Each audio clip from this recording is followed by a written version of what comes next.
आदरणीय धर्म प्रेमी सज्जनों, सादर नमस्ते। मैं जेठालाल विश्वकर्मा आप सभी का हार्दिक स्वागत करता हूं। महाभारत के आदि पर्व के 17वें अध्याय की कथा सुनाते हुए महर्षि वैशंपायन जी कहते हैं, हे राजन जन्मेजय जी, कृपाचार्य जी के ऐसा कहने पर राधानंदन कर्ण का मुख लज्जा से नीचे झुक गया, जैसे वर्षा के पानी से भीगकर कमल मुरझा जाता है, वैसे ही कर्ण का मुख कांतिहीन हो गया।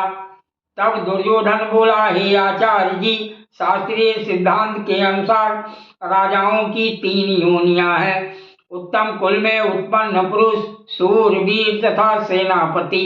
अतः शूरवीर होने के कारण कर्ण भी राजा ही है। यदि ये अर्जुन राजा से भिन्न पुरुष के साथ रणभूमि में लड़ना नहीं चाहते तो मैं कर्ण को इसी समय अंगदेश के राज पर अभिषिक्त करता हूँ। महर्षि वैशंपायन जी कहते हैं, हे राजन जन्मेजय जी, तब दुर्योधन की आज्ञा से उसी समय महाबली एवं महारथी कर्ण को सोने के सिंहासन पर बिठाकर मंत्र वेत्या ब्राह्मणों ने लाजाओं अर्थात धान की खीलों और फूलों से युक्त सुवर्णमय कलशों के जल से अंगदेश के राज पद पर अभिषिक्त किया। तब वो छत्र चंवर और जय जयकार के साथ राजश्री से सुशोभित होने लगा।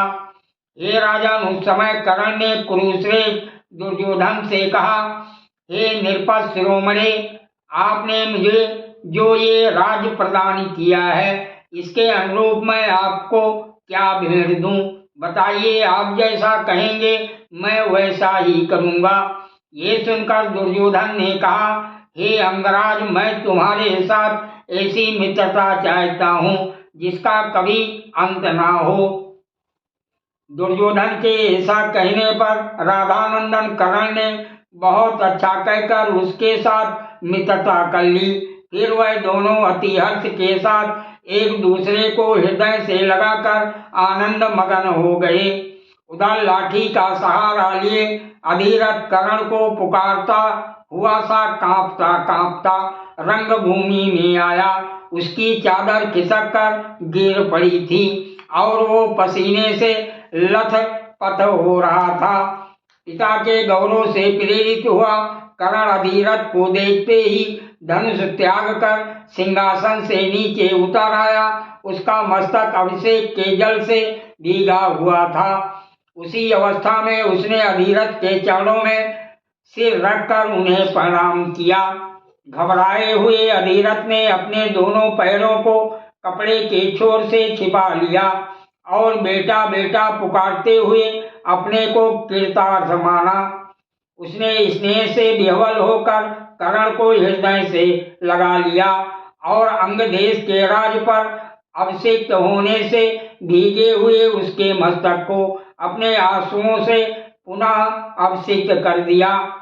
अधीरथ को देखकर पांडु कुमार भीमसेन ये समझ गए कि कर्ण सूत पुत्र है। फिर तो वह हंसते हुए से बोले। भीमसेन जी बोले, अरे ओ सूत पुत्र, तू तो अर्जुन के हाथ से मरने योग्य भी नहीं है। तुझे तो शीघ्र ही चाबुक हाथ में लेना चाहिए, क्योंकि यही कर्म तेरे कुल के अनुरूप है। हे नराधम, जैसे यज्ञ में अग्नि के समीप रखे हुए पुरोडास को कुत्ता नहीं खा सकता, अर्थात हवन सामग्री को कुत्ता कभी नहीं खा सकता, उसी प्रकार तू भी अंग देश का राज भोगने योग्य नहीं है।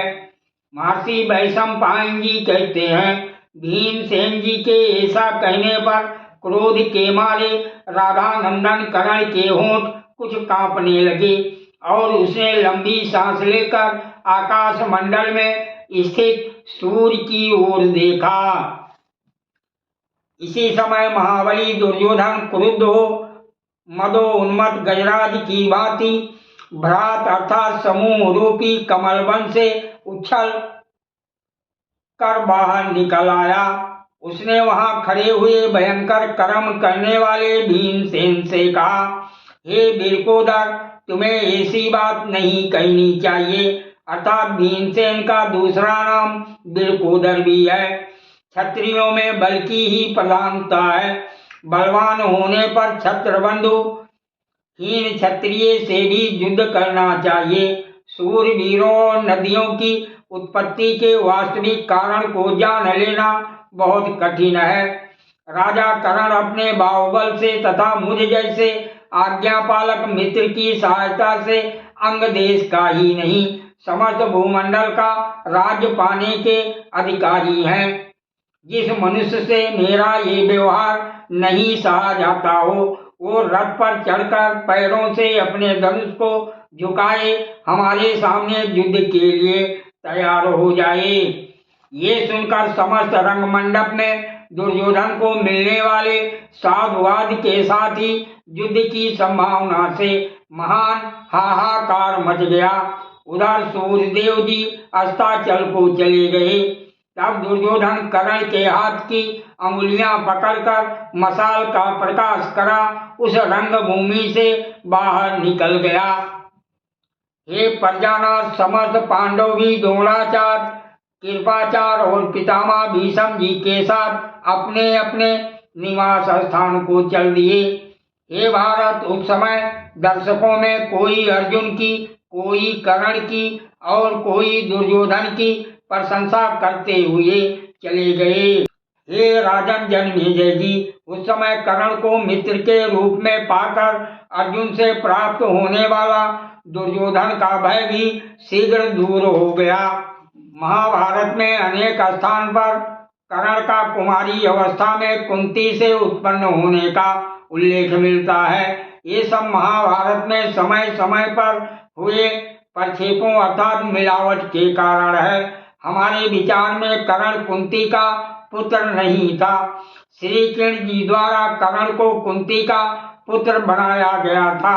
पीछे ये धारणा बद्धमूल हो गई कि कर्ण कुंती का पुत्र था। महाभारत में इतने प्रक्षेप हुए हैं अर्थात मिलावट की गई है कि वास्तविक तथ्यों को खोज निकालना कठिन है। वायु पुराण में चंद्रवंशी राजा अनु की वंशावली का वर्णन करते हुए कहा गया है, राजा दृढ़रथ का पुत्र विश्व विजयी राजा जन्मेजय हुआ। उसके अंगों से राजा कर्ण हुआ जो उसका उत्तराधिकारी था। ये अधिरथ के पास कैसे पहुंच गया, ये सबकी कड़ी जोड़ना कठिन है। इतना तो निश्चित ही है कि वो सूत पुत्र नहीं था। हाँ, हो सकता है एकलव्य की भांति सूत द्वारा इसका भी लालन पालन किया गया हो। सादर प्रणाम। जय श्री कृष्ण।